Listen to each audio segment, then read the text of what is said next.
ទំលាប់ទាំង10របស់មហាសេដ្ឋីទម្លាប់ល្អគឺជាគ្រឹះស្ថានដ៏រឹងមាំនៅក្នុងការកសាងភាពជោគជ័យនិងទ្រព្យសម្បត្តិបើតាមការសិក្សាស្រាវជ្រាវពីជីវិតរបស់បុគ្គលជោគជ័យនិងសេដ្ឋីល្បីលើពិភពលោកនេះគឺជាទម្លាប់គន្លឹះទាំង10ដែលពួកគេតែងតែអនុវត្តជាប្រចាំ1ការកំណត់គោលដៅច្បាស់លាស់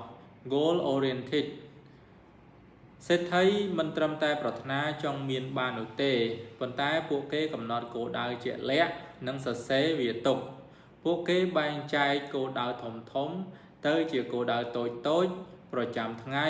ប្រចាំខែនិងប្រចាំឆ្នាំដើម្បីងាយស្រួលដើរតាមនិងវាយតម្លៃលទ្ធផល2ភ្ញាក់ពីព្រលឹម early rising ការភ្ញាក់ពីព្រលឹមភាគច្រើននៅមុនម៉ោង6ព្រឹកបានផ្ដល់ពេលវេលាបន្ថែមសម្រាប់ពួកគេនៅក្នុងការរៀបចំផែនការប្រចាំថ្ងៃហាត់ប្រាណអានសៀវភៅឬធ្វើកិច្ចការសំខាន់មុនពេលពិភពលោកចាប់ផ្ដើមមានភាពវឹកវរនិងរំខាន3ស្រឡាញ់ការអាននិងការរៀនសូត្រពេញមួយជីវិត continue learning សេដ្ឋីភាគច្រើនជាអ្នកអានសៀវភៅលំដាប់កំពូលពួកគេមិនសូវចំណាយពេលលើការកម្សាន្តឥតប្រយោជន៍ឡើយប៉ុន្តែពួកគេអានសៀវភៅអភិវឌ្ឍខ្លួនជីវប្រវត្តិបុគ្គលជោគជ័យ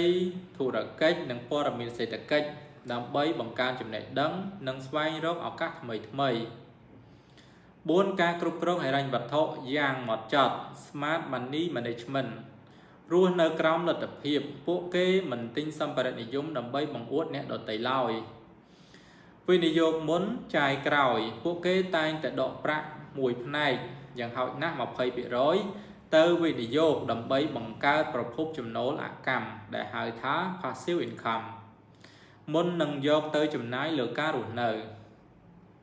5ថែរក្សាសុខភាព Health Conscious សុខភាពគឺជាទ្រព្យសម្បត្តិដ៏ចម្បងសេដ្ឋីតែងតែចំណាយពេលវេលាហាត់ប្រាណជាប្រចាំរត់លើកទម្ងន់ឬលេងកីឡានិងជ្រើសរើសរបបអាហារដែលមានសុខភាពល្អព្រោះខួរក្បាលដែលឆ្លាតវៃនិងថាមពលការងារខ្ពស់ត្រូវការរាងកាយដែលរឹងមាំ6បង្កើតប្រភពចំណូលច្រើនផ្លូវ multiple income streams សេដ្ឋីកម្រពឹងផ្អែកលើចំណូលតែមួយផ្លូវណាស់ភាគច្រើនពួកគេមានប្រភពប្រាក់ចំណូលយ៉ាងតិច3ទៅ4ផ្លូវដូចជាចំណូលពីអាជីវកម្មស្នូលភាគហ៊ុនអចលនទ្រព្យនិងការវិនិយោគផ្សេងដើម្បីកាត់បន្ថយហានិភ័យ7ជ្រើសរើសទំនាក់ទំនងនិងដៃគូជុំវិញខ្លួន Selective Networking ពួកគេចំណាយពេលជាមួយនឹងមនុស្សដែលមានឥទ្ធិពលវិជ្ជមានមហិច្ឆតានិងមានចំណេះដឹងខ្ពស់ជាងខ្លួនដោយពាក្យស្លោកមួយពោលថាបើអ្នកដើរជាមួយក្អែកអ្នកនឹងហើរបានត្រឹមតែលើគំនរសំរាម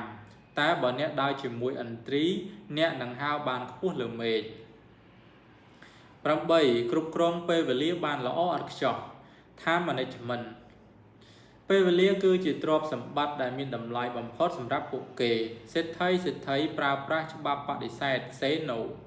ទៅលើរឿងរ៉ាវឬកិច្ចប្រជុំដែលមិនផ្ដល់ផលចំណេញនិងផ្ដោតលើតែកិច្ចការណាដែលមានតម្លៃខ្ពស់និងផ្ដល់ផលជះធំដល់អាជីវកម្ម Focus on high value tasks 9មានភាពអត់ធ្មត់និងមិនខ្លាចការបរាជ័យ Resilience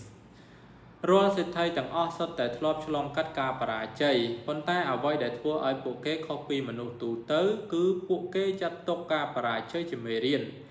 និងជាចំណុចរបត់ដើម្បីដើរទៅមុខបន្តដោយមិនបោះបង់ចោលពាក់កណ្ដាលទីឡើយ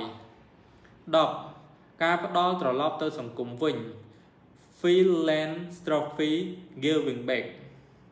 ការចែករំលែកនិងការធ្វើសប្បុរសធម៌គឺជាទម្លាប់ទូទៅរបស់សេដ្ឋីពួកគេជឿជាក់ថាការជួយជ្រោមជ្រែងសហគមន៍ជួយអ្នកដទៃឬការវិនិយោគលើការអប់រំគឺជាការបង្កើតតម្លៃប្រកបដោយនិរន្តរភាពនិងនាំមកនូវលាភសំណាងត្រឡប់មកវិញចំណាំការក្លាយជាសេដ្ឋី មិនមែនកើតឡើងត្រឹមតែមួយយុគនោះទេតែវាផ្ដើមចេញពីការសន្សំទម្លាប់តូចៗទាំងនេះជារៀងរាល់ថ្ងៃ